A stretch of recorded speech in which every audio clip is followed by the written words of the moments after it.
Analyst desk. Thank you so much. Quick shot, ready to break things down here with Amazing, starting with the beginning of the game and the lane swap. Good concept by ROCCAT, bad execution. Yeah, they started off pretty well by forcing a flash onto Gnar pretty early. So they basically had the setup to contest Gnar's XP gain that he's trying to get when he's basically in 1v2. But they didn't set up the freeze properly. And when they actually tried to make the play happen, they were not decisive as decisive as they should have been. Therefore, Gnar still got the XP, was healed by Nami, and they basically got through the lane swap like without issues, which shouldn't have happened if you forced the summoner early. And Forgiven was able to free farm bottom. They didn't catch the wave early enough, which should have happened too, because Mark had TP, could have even walked bottom, then keep your TP priority for potential top gank, top dive, whatever it is, which they did in the end, but it was way too late, and they should have made those plays happen earlier, and they missed those opportunities. You said also that you're generally just not a fan of the XP sharing in the top lane. Was that a fault by SK, and were they actually lucky that ROCCAT didn't capitalize on it? I'm not a fan of that, because I think if you're basically 2v2 laning with your top laner and support, you're basically setting yourself up for an XP deprived top laner, even though he could potentially even get XP in the 1v2, which he got earlier. So he should have just based, take the hit, and then go, because like the freeze was actually set up at some point for ROCCAT, so the wave was pushing into ROCCAT 24/7 anyways. So Nami being top didn't help as much, but the concept worked because ROCCAT was unable to punish it, and they did a good job in the end.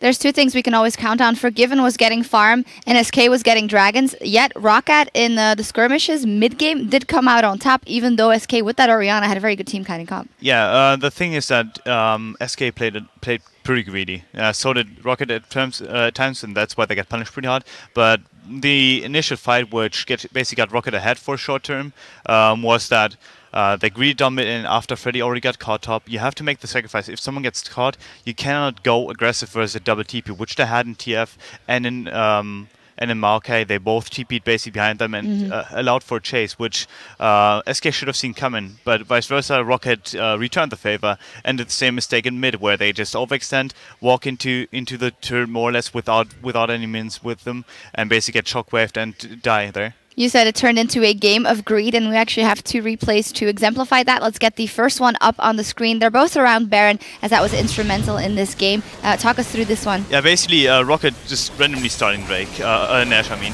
They saw Forgiven bottom, hence they went for the play, but the thing is that you can't do that in a versus strong 4v4 or 4v5, which SK has as long as they stay as a ball.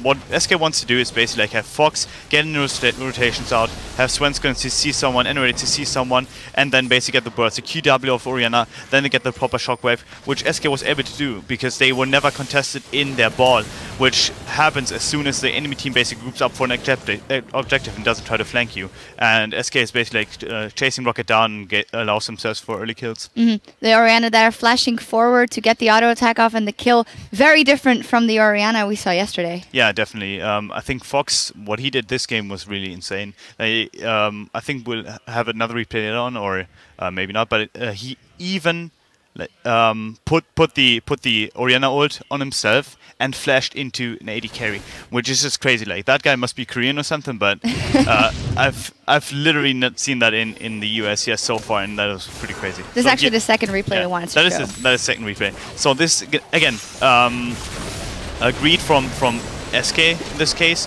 where what they basically do, they put themselves into a situation where they were at Nash, and they didn't respect that Gnar could be collapsed upon before his passive procs, because like TF is able to TP on him, and they can basically collapse him and one-shot him. So ROCCAT is able to one-shot the Gnar and allows themselves for another chase, which sets up for 2 kills now.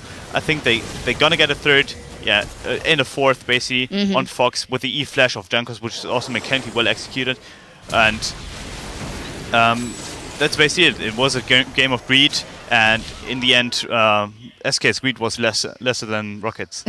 Definitely not Korean, because he whiffed the shockwave there. No, but not taking anything away from Fox. He actually has played very good yesterday as well, and really stepping up in that carry role. And just in this game as well, there was this crucial moment when ROCCAT was back even, and then Forgiven found a way to get the inhibitor down, and I think that's what set SK up also for later, because they knew they would always have that entrance into the base. Yeah, what SK is really good at doing is basically like using the the bust or like the changes to of the season 5 patch that is like the inhib giving you as soon as you have one down, then basically like having stronger minions, etc. Like and basically setting up for it, and the Drake itself and the Nash itself, like which like as soon as they get a neutral objective, like let's say the 5th Drake, they will snowball that really, really hard. And the same applies for Inhibitor being down, and the same applies for Nash being down. And I think that is crazy to see, and it's one of the only teams that actually abuses that to that standpoint.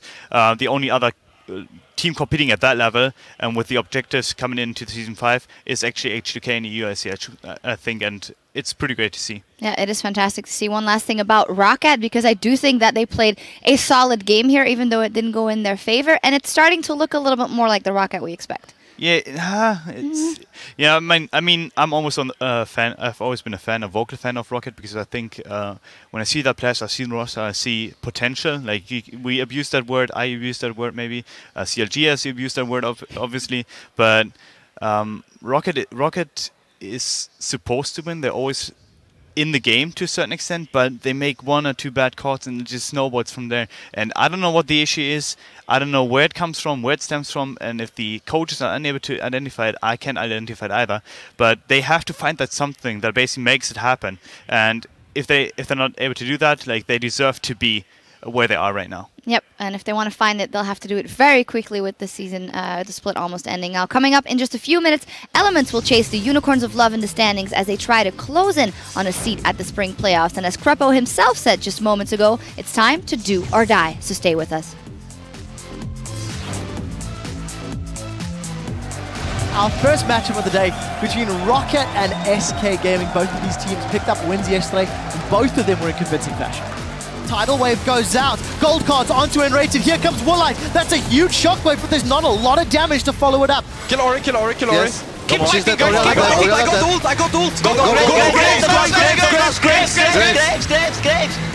I got Rengar. Coming for Rengar, taking Lantern. Rengar. Nice, guys! The death sentence hits! Vanders help Sven's get in place, and Overpower is tanking up SK Gaming. Sven's managed to flash away from the backline. SK Gaming have got the aspect. Overpower once again in the thick of things. Yankos pulling a few members. It's only the tree that's caught by the shockwave. SK Gaming retain control of the European LCS.